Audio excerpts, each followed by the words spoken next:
রায়হান গ্রামের এক সহজ সরল ছেলে।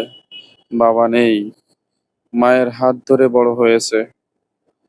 অভাব ছিল তার নিত্যসঙ্গী।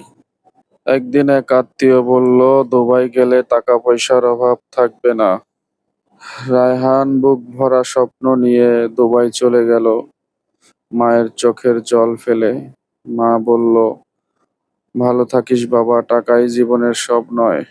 দুবাই পৌঁছে রায়হান বোঝে, বাস্তবতা সিনেমা না। প্রতিদিন 10 ঘন্টা ডিউটি, প্রচন্ড গরম আর মালিকের রাগ, ঘুমহীন রাত, সহকর্মীর হিংসা, পকেটে কিছু টাকা এলো, মনে নেই শান্তি। রাত 1টার সময় মা বলে ফোনে, তোর খুব কষ্ট হয় না? তোর জন্য দোয়া করি আমি। গ্রামের ঈদের নামাজ, মায়ের হাতের রান্না, নতুন জামা, সবই এখন স্মৃতি। কর্মস্থলে একা বসে থাকা, সহকর্মীরা কাজে ব্যস্ত, হাতের মোবাইলে একটা পুরনো ছবি, মায়ের সাথে জড়িয়ে ধরা একটা ছবি দেখে শুধু আফসোস। একদিন খবর আসে মা অসুস্থ।